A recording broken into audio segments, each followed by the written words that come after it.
Vamos dar o que? Ouro? Vamos dar prata? Tudo é dele. Vou dar um animal? É dele. Vou dar o que é dele. Eu vou dar o meu melhor louvor, porque ele é digno, porque o meu louvor é dele também. Louvado seja o nosso Salvador. Bom, meus irmãos, abre então novamente a sua Bíblia, no Evangelho de Mateus. Vamos só... Está com eco, Davi? Vamos só dar uma pinceladinha aqui no finalzinho do capítulo 9, que foi onde nós paramos semana passada. Jesus, então, como eu já falei aqui para vocês, ele já veio mostrando qual era a sua vocação aqui nessa terra. Era de trazer cura, trazer libertação, resgatar as almas da escravidão do pecado e fazer principalmente o povo entender que eles necessitam de arrependimento, porque sem arrependimento não haverá salvação, porque o arrependimento ele é manifestado pela fé através da graça.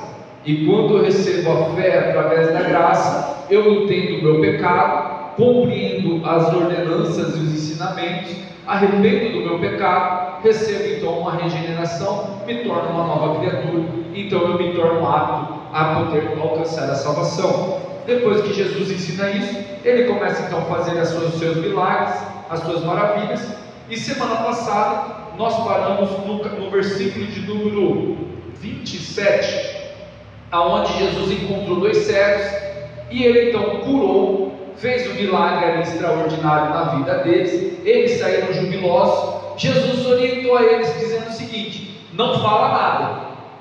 Mas você acha que eles aguentaram ficar calados? Não aguentou nada, eles já saíram lá falando já do grande milagre ao qual o nosso Senhor tinha feito para ele.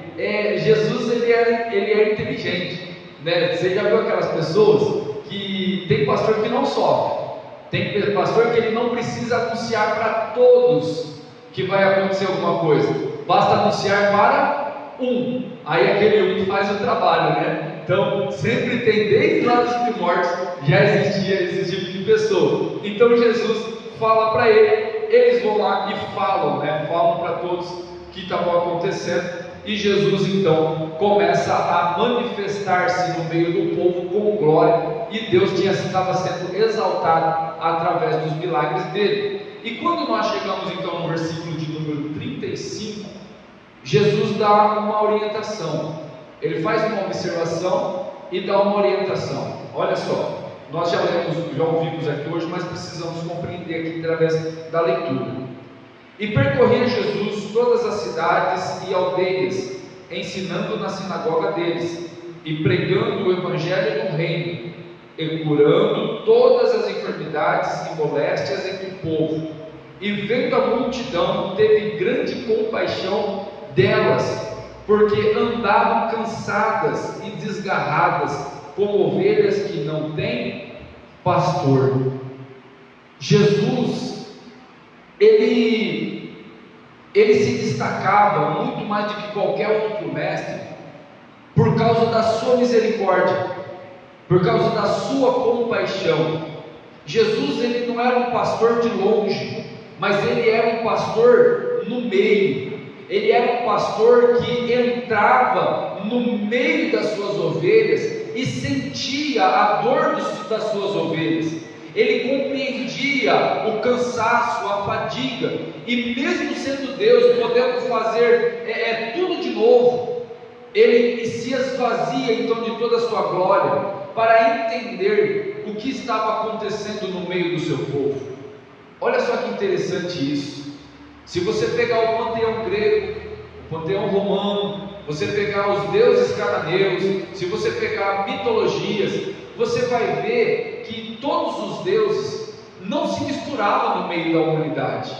E quando se misturava no meio da humanidade, não era com misericórdia, mas era por alguma barganha ou por qualquer outra ocasião, menos por misericórdia ou por compaixão. Os deuses gregos, que nem aqui onde Jesus estava vivendo no meio da elitização ali, os deuses desciam, tinham, para os romanos, né? Os deuses desciam, faziam as suas festas, as suas orgias, e voltavam de novo para o Olimpo, ou voltavam de novo para as suas moradas, mas só obrigava o povo a sacrificar, só obrigava o povo a fazer maldades ou fazer algumas atrocidades. Agora Jesus, ele vem quebrando um paradigma no meio tanto judaico como grego como romano. Jesus agora, ele Deus, se esvazia da sua divindade, habita no meio da humanidade, sem cobrar nada, sem pedir sacrifício. Ele anda no meio do povo, entende o que o povo está passando, e além disso, chora pelo povo. Quando ele chora pelo povo, porque ele está entendendo o cansaço do povo, olha só o verso de número 37, a orientação. Então disse aos seus discípulos: a ceifa é realmente grande, mas são poucos os ceifeiros. Rogai, pois, ao Senhor da ceifa, que mande obreiros para a sua colheita. Jesus, ele sendo Deus, ele no meio do povo, ele orienta o povo a fazer o quê? A rogar ao Deus Pai, porque é dele essa colheita, é dele esse trabalho, e vamos rogar ele para que ele possa mandar ajudadores, porque realmente o mundo é muito vasto, as almas estão perdidas. Só que no meio dessa perdição toda, o meu evangelho, que é a semente, vai ser lançada. E se essa semente for lançada, vai germinar. E tendo a germinação, aparecerá então a salvação. Então Jesus está orientando os seus discípulos. O trabalho é árduo. Esse pedaço do Evangelho de Mateus, ele é um pedaço que não é tão pregado na sua íntegra, porque quando nós entendemos na íntegra o Evangelho, esse trajetório do Evangelho de Mateus, muitos de nós, eu pelo menos, eu me envergonho. Eu olho o trecho que Jesus começa a nos ensinar e eu vejo o quanto eu fui negligente a todo esse tempo. E por ser uma passagem aonde não traz muitos frutos para a glória do pregador, evitam-se então de pregar. Porém, vocês prestaram bem atenção no filme? Quando você vê com imagem, o entendimento não é outro. E quando você divide a narrativa com a locução, não te traz um entendimento um pouco melhor? Jesus, quando ele fala, pelo que eu interpretei através do áudio, Jesus ele não fala num tom de imposição, mas ele fala num tom de um pai que não quer que o filho se perca. Ele orienta com uma tonalização de um Deus que quer salvar aqueles que estão ouvindo. Então os discípulos começam, isso irmãos, nós estamos ouvindo de um terceiro que narrou. Agora imagine os discípulos ouvindo do próprio Criador. Imagine o coração deles queimando, ao ponto de agora entregar a sua própria vida para fazer essa obra. Irmão, somente um louco deixaria a sua vida para fazer o que Jesus estava falando. Aí você vai entender como que a voz de Cristo penetrou na consciência dos seus ouvintes. Aí quando nós encerramos o capítulo de número 9, nós entramos no capítulo de número 10, Mateus, ele vai ilustrar e narrar quem são os discípulos, quem são os apóstolos. E ele começa lá: e chamando os 12 discípulos, deu-lhe poder sobre os espíritos imundos, para expulsarem, para curarem toda a enfermidade e todo o mal. Ora, o nome dos apóstolos são esses. Eu não vou me deter na biografia dos apóstolos. Eu quero fazer isso no finalzinho do Evangelho. Quando nós acabarmos o capítulo de número 28, Na outra semana eu falo sobre a biografia de todos os apóstolos, quando ele foi chamado, em que contexto ele foi chamado e como foi a sua morte, tá? Como foi o seu martírio. Vou fazer como eu fiz em Atos, só que agora eu vou fazer com os apóstolos, tá ok? Então só vamos falar o nome deles e vamos entrar dentro do capítulo de número 10, verso de número 2. Ora, o nome dos apóstolos são esses: primeiro, Simão, chamado Pedro; André, seu irmão; Tiago, o filho de Zebedeu; e João, o seu irmão; Filipe, Bartolomeu, Tomé e Mateus, o publicano; Tiago, filho de Alfeu; e Lebeu, apelidado Tadeu; Simão, o cananita, ou zelote, tá? Em algumas traduções pode estar zelote, o cananita; e Judas Iscariote, aquele que o traiu. Jesus enviou estes 12 e lhe ordenou, dizendo: não ireis pelo caminho dos gentios, nem entrais na cidade do samaritano. Ponto. Olha lá, Jesus, antes de enviar alguém, ele preparou esses alguém que ele ia enviar. Nós vimos desde o capítulo de número 5, Jesus dando instrução para os seus discípulos.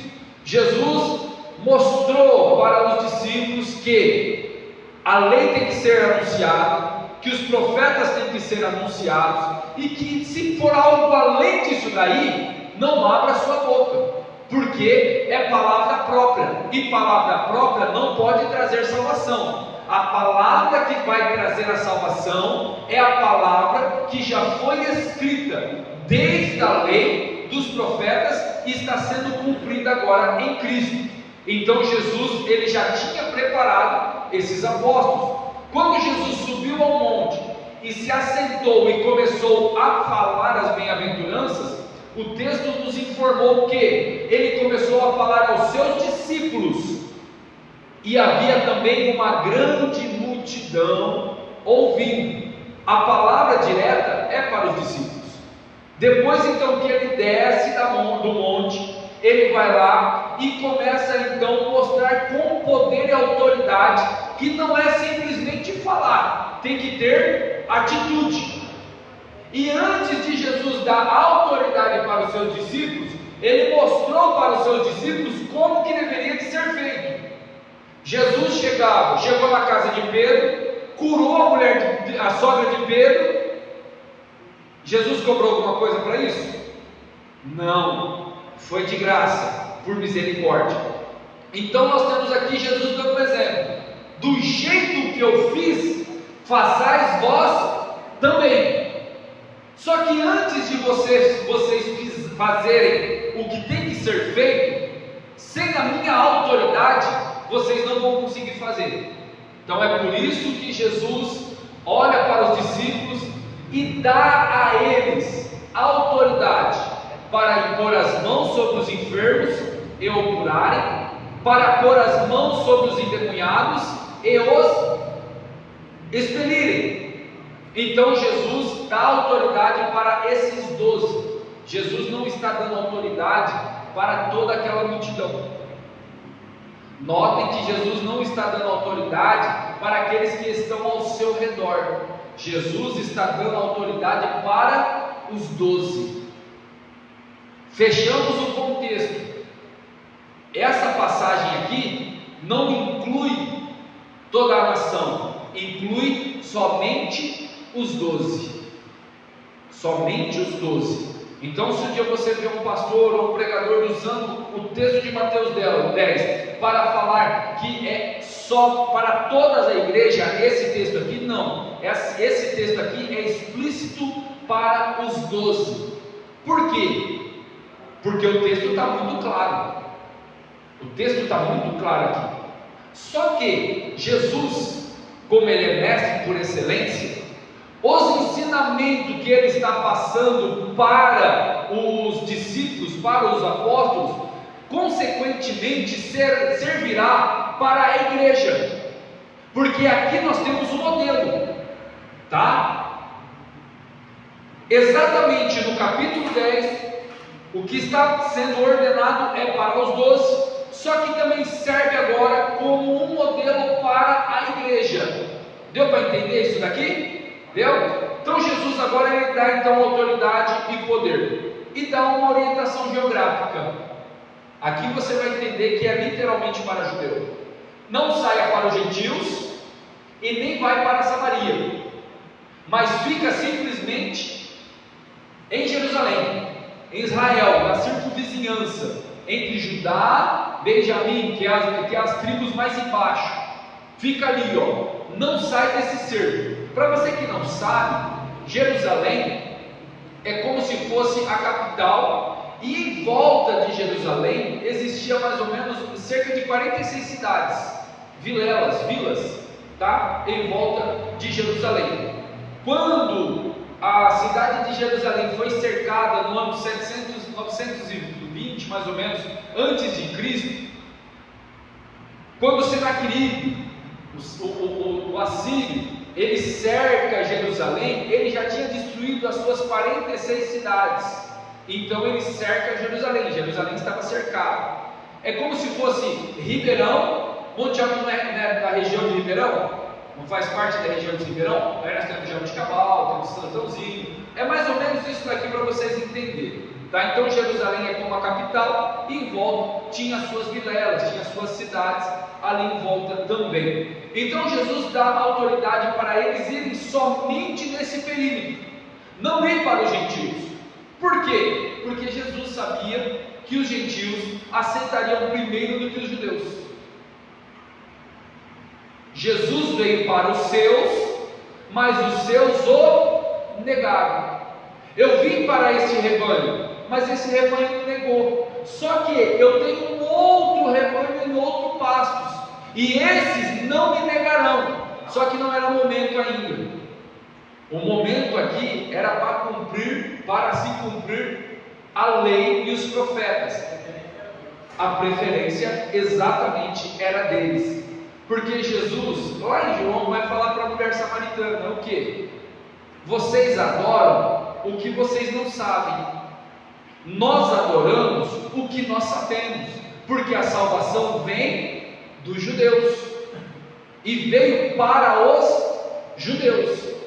Então, por conta disso, Jesus ordenou os 12 e falou para eles: vai, e só vai nessa circunferência que eu falei para vocês. Não vai para os gentios e nem para os samaritanos. Mas pastor, os samaritanos não eram judeus também? Em partes sim, em partes não. Os samaritanos, eles eram uma miscigenação, já estava miscigenado não somente a etnia, mas também o culto, tá? Já tinha uma idolatria muito forte em Samaria. Lembra que a samaritana foi repreendida por Jesus, que ela tinha uma idolatria, ela tinha lá seus 5 maridos. Há uma linha de pensamento que os 5 maridos representados da mulher samaritana são os 5 deuses que se infiltrou dentro da cidade de Samaria, que era Astrote, Belial. Eu tenho lá em Crônicas, me foge a memória onde que está lá em Crônicas. Não me deixa esquecer, Arthur, de eu colocar no grupo e trazer no domingo aonde que está a referência desses 5 deuses. Está na minha outra Bíblia lá. Que pode ser que esses 5 maridos estão referindo-se aos deuses que foram infiltrados dentro de Samaria. Então Samaria está agora está na prostituição divina. Então Jesus não quer que vá até lá agora, porque Jesus precisava primeiramente trazer a consciência da sua imundície para que eles pudessem ser libertos. E quando isso aconteceu? Com a mulher lá no tanque de Jacó, com a mulher samaritana, tá bom? Então por isso que Jesus brecou eles irem até o samaritano, porque poderia ter uma rejeição muito grande, por causa do conflito também que eles tinham pessoal, samaritano e judeus, não se davam bem por conta dessa miscigenação, quando houve então a divisão das 12 tribos de Israel, as 10 que ficaram por norte e as 2 que ficaram por sul. Desde aquele período, judeus e samaritanos não se davam bem. tá? Então, por conta de tudo isso daí que Jesus impediu eles de poder avançar dentro desse território. E a partir então do versículo de número 6, olha só o que Jesus diz: mas ide antes as ovelhas perdidas da casa de Israel, e indo, pregai dizendo: é chegado o reino do céu. Qual era a mensagem? O reino do céu.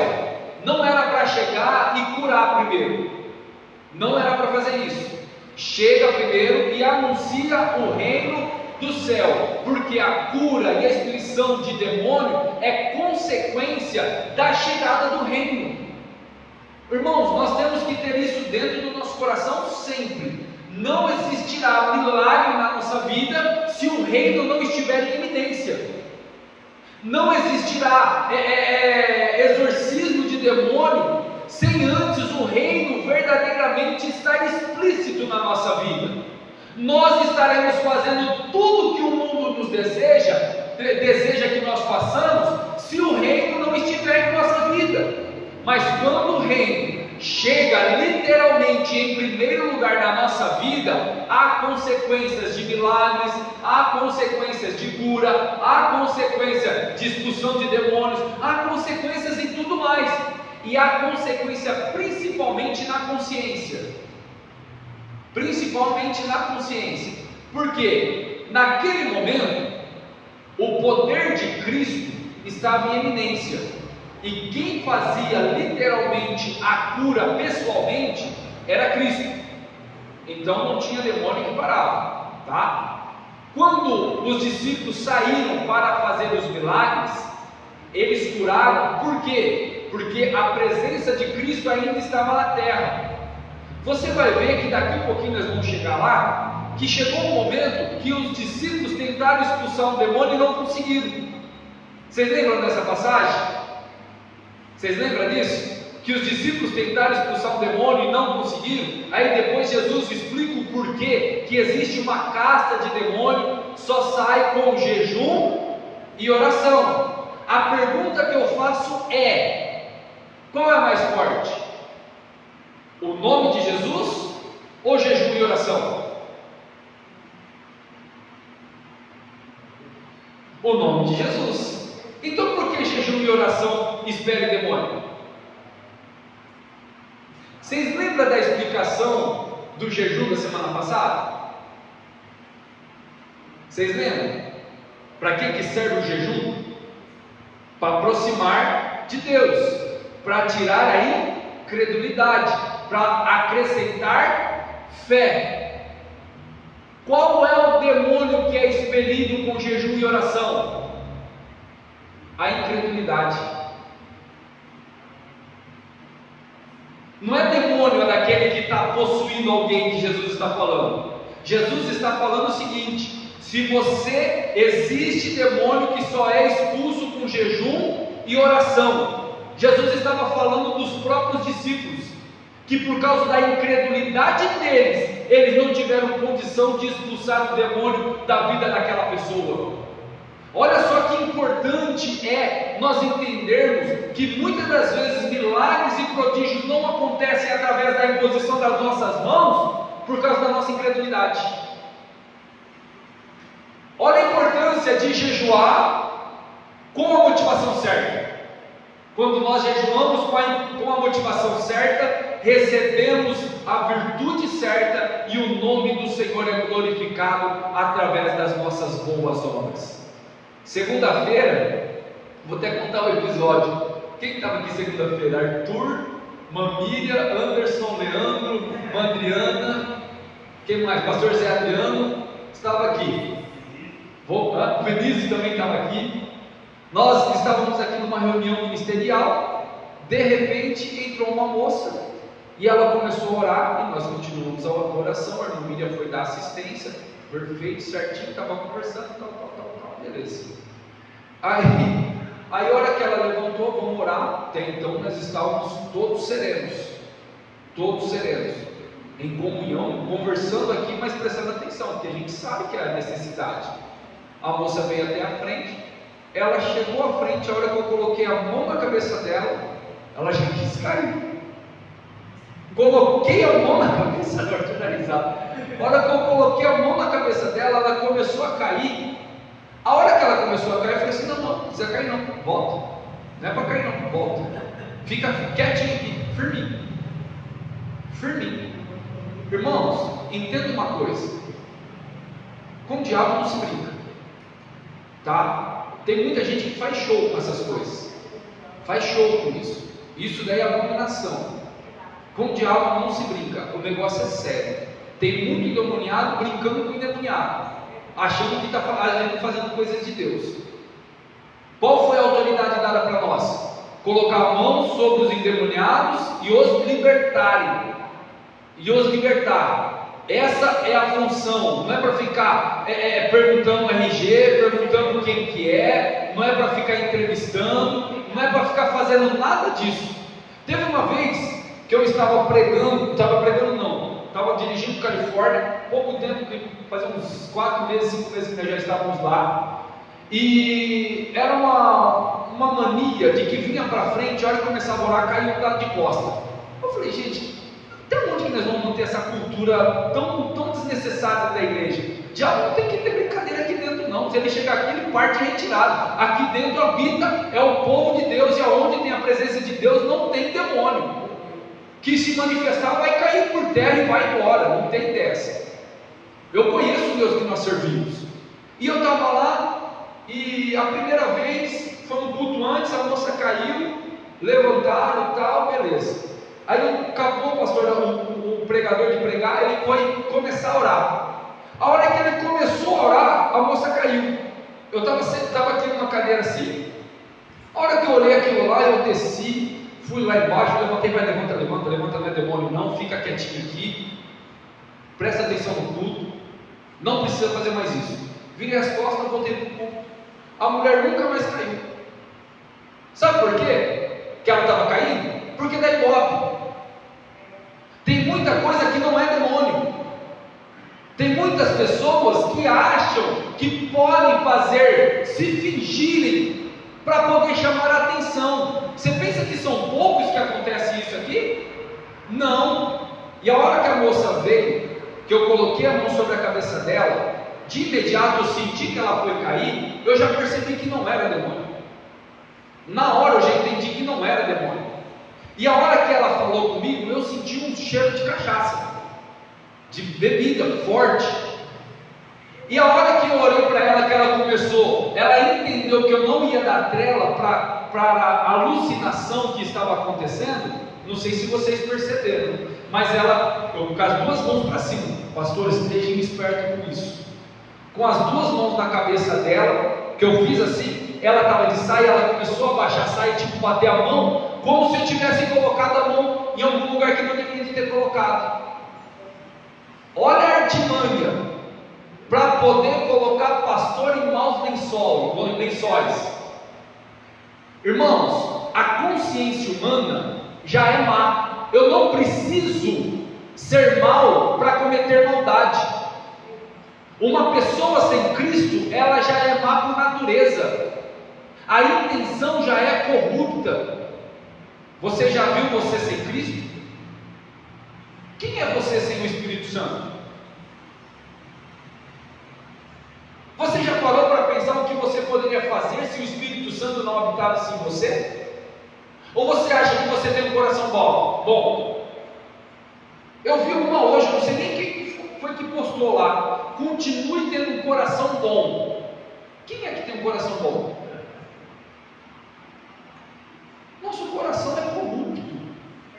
O nosso coração é bom quando está para nós, quando envolve os nossos interesses. Aí eu sou bonzinho, eu vou fazer o bem para o próximo porque eu vou receber o bem de volta. Isso daí não é coração bom. Isso daí é um coração que deseja algo em troca.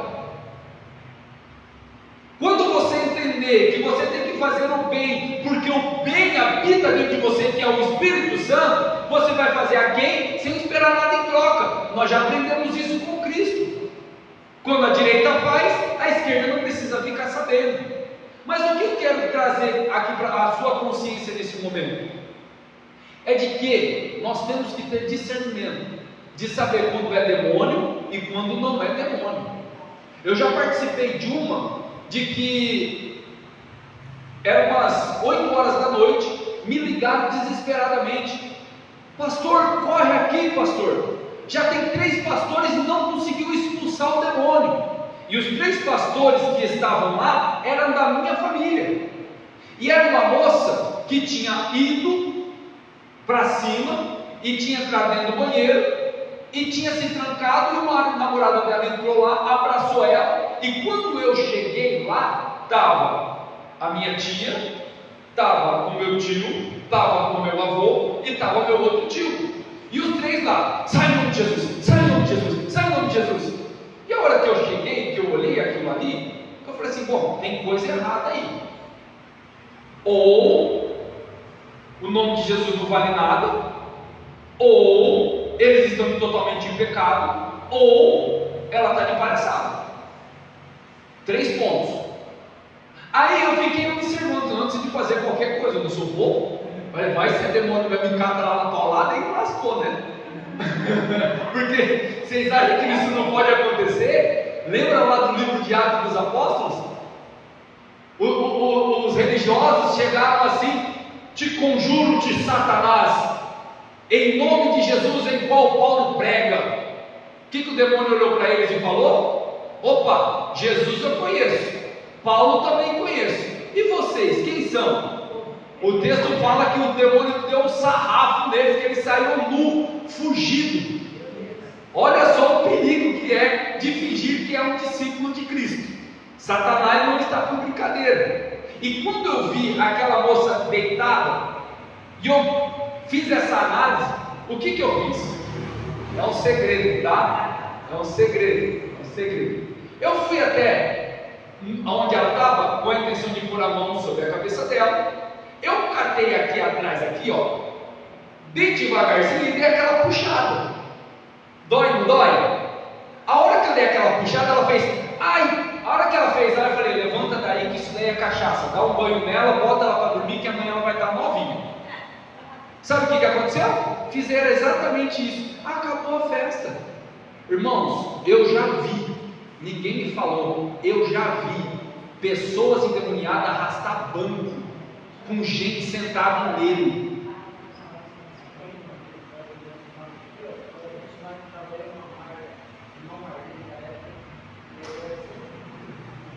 Sim. Rasta. Lá na antiga sede, lá na Rua Amazonas, eu não sei se vocês lembram desse episódio. Eu estava nesse dia no culto, eu era um jovem.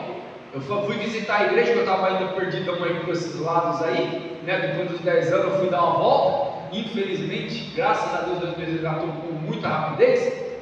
Eu lembro que eu fui com a minha avó, e nesse dia eu estava sentado lá na galeria, lá em cima. De repente eu vi uma movimentação que eu não entendi nada.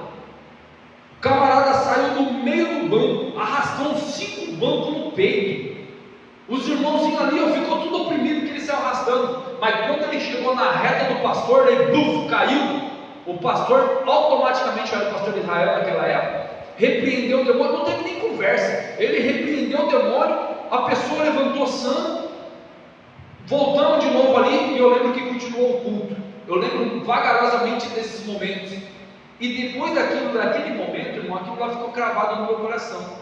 E eu entendi. Quando eu vi essas palhaçadas aí de exorcismo, de ficar conversando, e de falando, e de não sei o que, não tem nada a ver com Bíblia. Não tem nada a ver. E se porventura ele iniciar a conversa como começou, lembra do demoniado de Gadara, que iniciou a conversa com Cristo? E Cristo perguntou: quem é você? E ele respondeu: somos uma legião. O que Jesus já falou para ele? Vai, vaza, não quero mais conversa com você. Por que Jesus permitiu essa conversa?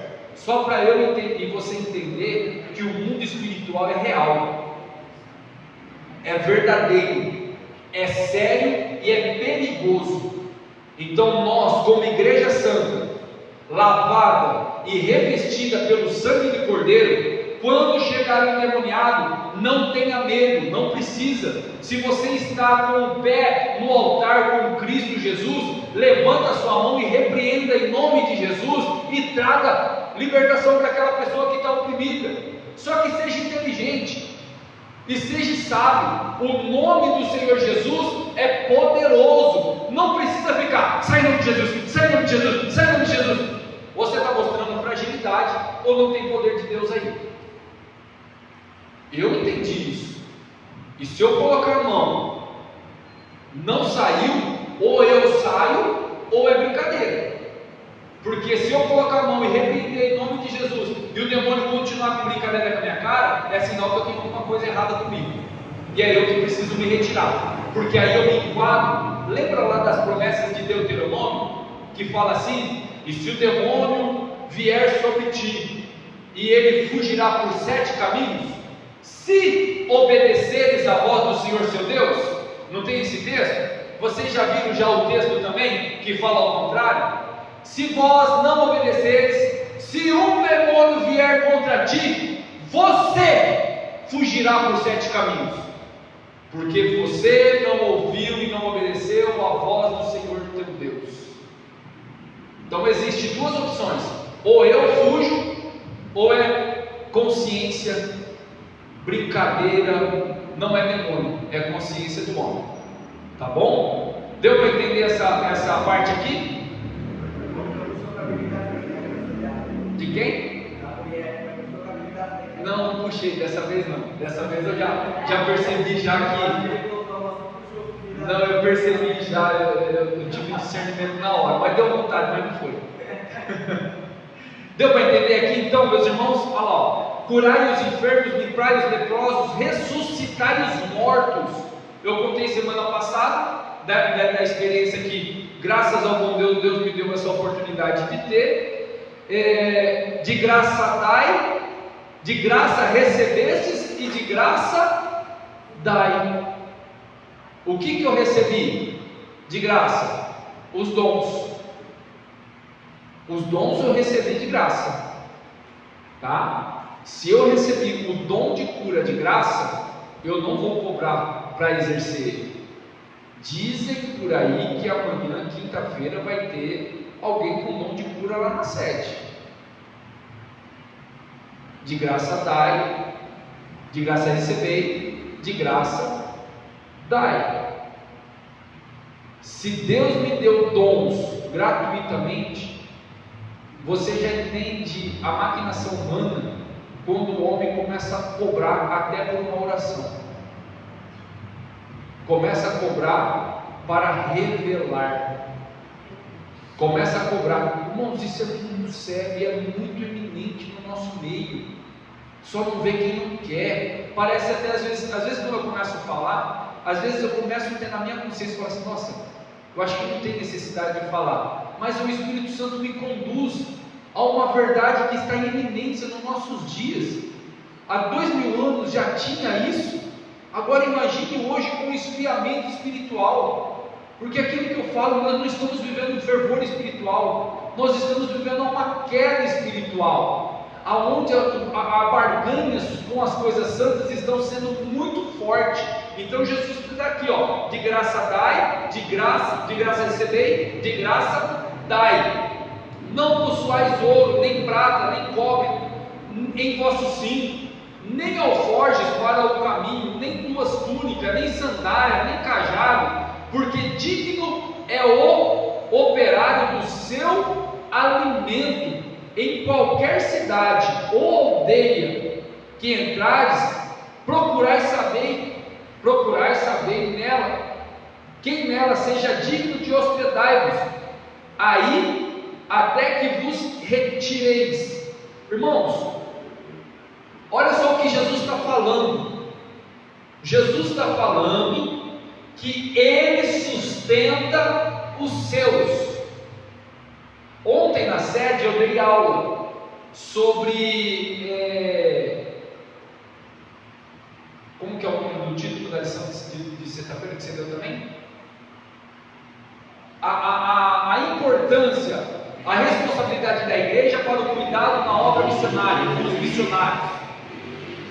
Dentro da lição nós aprendemos muitas verdades ali. O exemplo estava na igreja de Filipos, porque a igreja de Filipos, de verdade, era uma igreja que entendeu que ajudar a obra, ajudar os profetas, ajudar o apóstolo, ajudar a obra missionária, não é um ato de barganha, mas é um ato de intenção, de gratificação pelo privilégio de poder ajudar. Paulo, quando ele recebe das mãos de Epafrodito as dádivas da igreja de Filipos, o que ele fala? Eu agradeço a Deus por vocês, não porque eu tenho necessidade. Eu vou agradecer vocês não por causa da necessidade, porque eu já aprendi até muito e até pouco. Eu já aprendi todas essas coisas, e por isso que eu aprendi essas coisas, hoje eu entendo que eu posso todas as coisas naquele que me fortalece. Então por que eu vou agradecer vocês?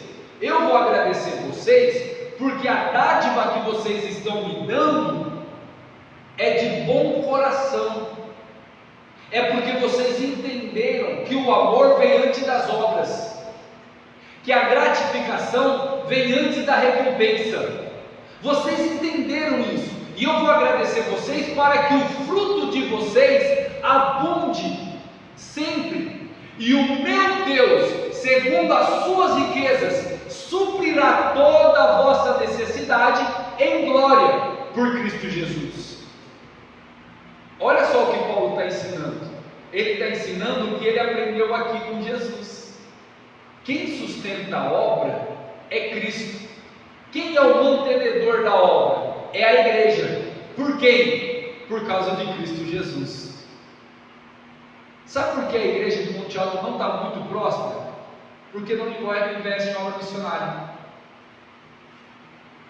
A cidade de Monte Alto está 30 anos atrasada porque não entendeu a importância do evangelho ser alastrado. Falei ontem na sede, há 17 anos que eu já estou nessa casa, que eu regressei a essa casa efetivamente. Eu nasci dentro da Assembleia, eu nasci dentro do Belém, eu nasci dentro dessa casa, e eu posso dizer que, tirando o pastor Arley e a irmã Marta, que eu não sei se eles foram com os próprios recursos ou se foi a igreja que enviou, salvo engano eles, foi Israel que enviou, fora, salve eles, eu nunca vi ninguém ser enviado por Monte Alto. É uma igreja que, desculpa a minha clareza, fica olhando para o bico do seu sapato e não se preocupa com o avanço da obra do Senhor. Você acha que aqui no Brasil não tem lugar para nós evangelizarmos? Não preciso ir para a Europa, não preciso. Aqui dentro do Monte Alto a gente tem campo para evangelização. Só que hoje, no nosso contexto, há uma distorção muito grande. Dentro da lição, o pastor Vinícius vai saber falar com muito mais propriedade do que eu, que dentro da lição se coloca um peso excessivo dentro da igreja como uma obrigação.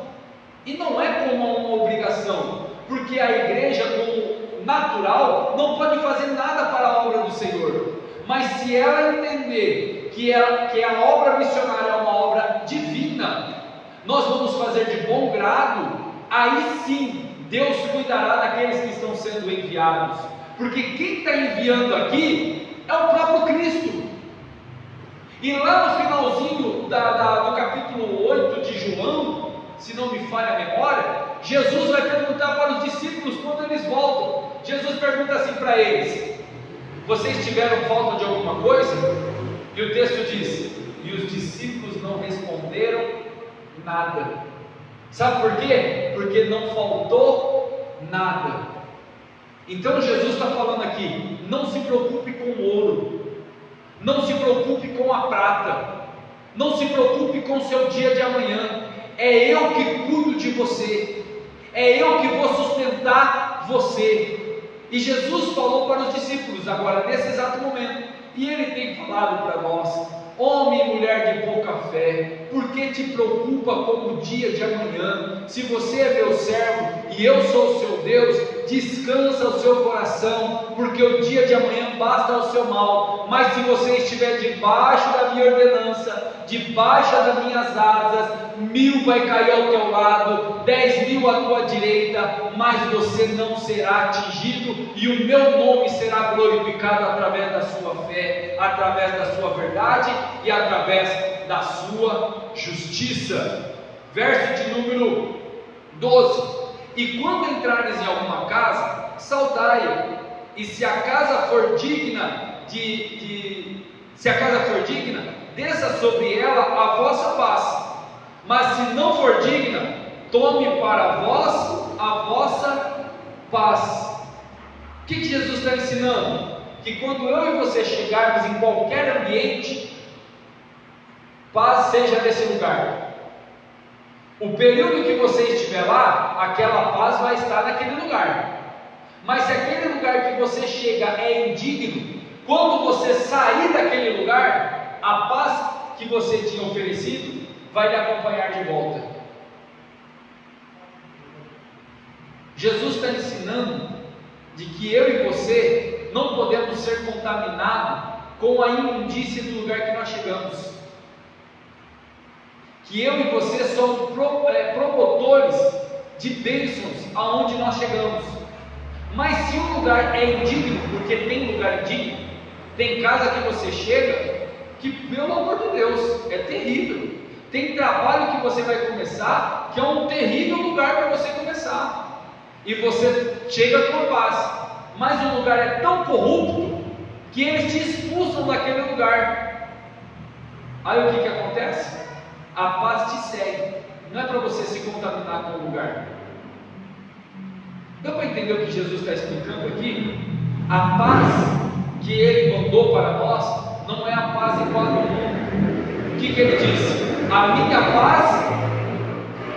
paz vos dou, não como o mundo dá, porque a paz do mundo é corrupta, é passageira e é vil. Mas a paz que eu vos dou, Paulo disse para os filipenses, excede todo entendimento. É uma paz que está além da nossa compreensão. É por isso que quando o mundo está desabando, eu e você olhamos e vemos a glória do Senhor. É por isso que nós chegamos em um lugar que está totalmente corrompido, mas nós nos mantemos com a paz de Cristo dentro de mim. É por isso que nós levantamos as nossas mãos santas, sem ira e sem contenda, e desejamos paz para esse mundo tenebroso. E se o mundo não querer essa paz, eu e você não ficaremos sem ela de hipótese alguma, porque a paz que habita em nós excede todo o nosso entendimento, e o nome do Senhor é glorificado através das nossas boas ações.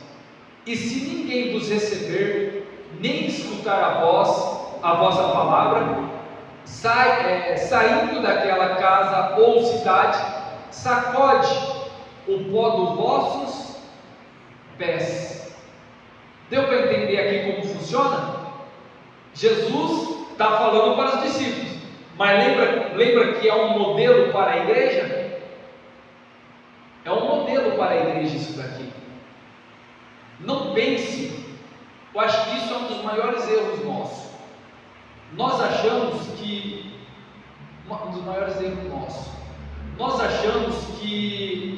nós temos que ser aceitos por todos,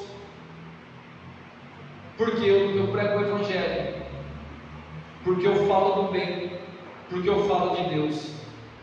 E você já teve a experiência de falar de Cristo para alguém e ser verdadeiramente escorraçado?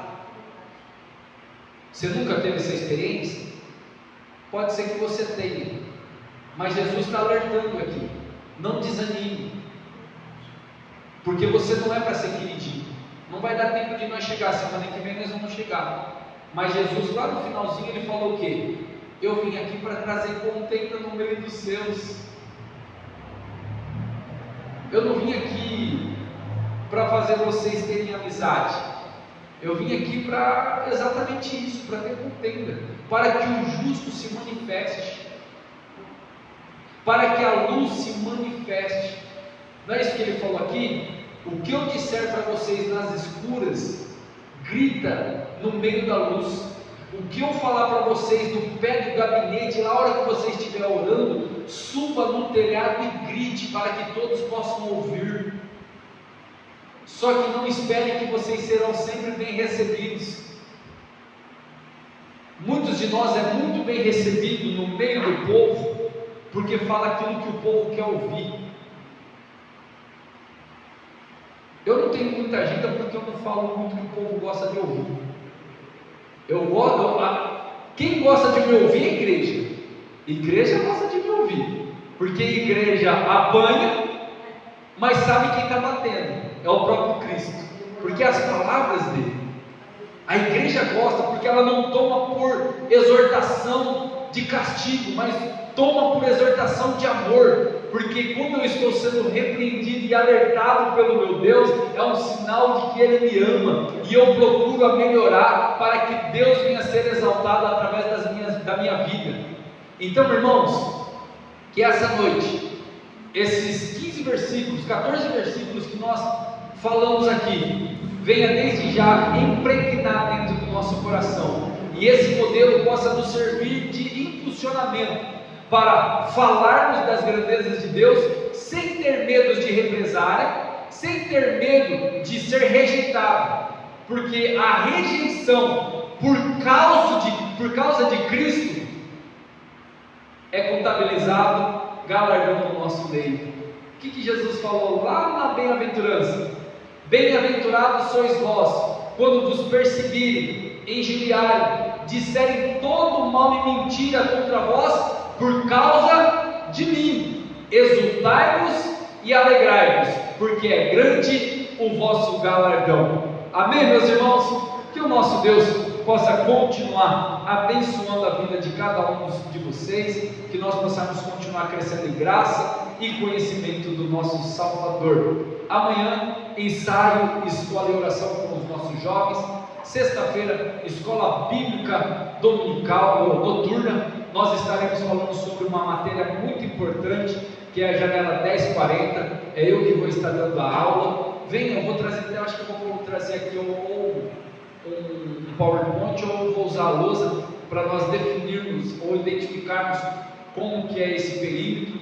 Vamos entender a importância dessa obra missionária feita naquele lugar. No sábado, tem que estar de folga sábado? É folga sábado, olha, folga sábado, irmão. Pega lá, vai chamar um sorvete, vai dar uma voltinha na praça, pega a sua família, vai fazer um passeio, faça um churrasco, faça um convívio entre os seus, ou faça um culto no lar. É folga sábado. Oi? É folga, É folga sábado, né?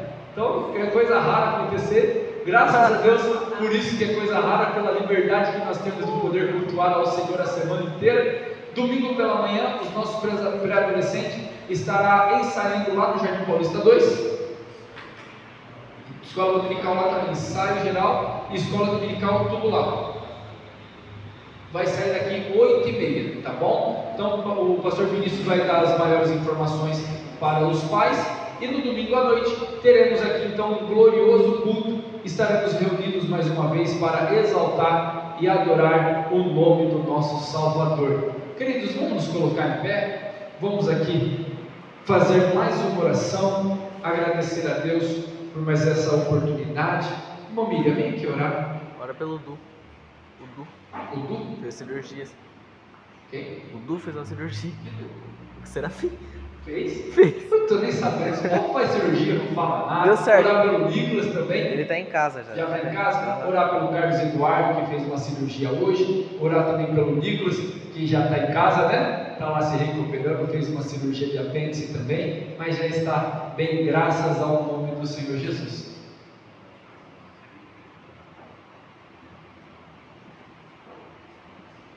Tá.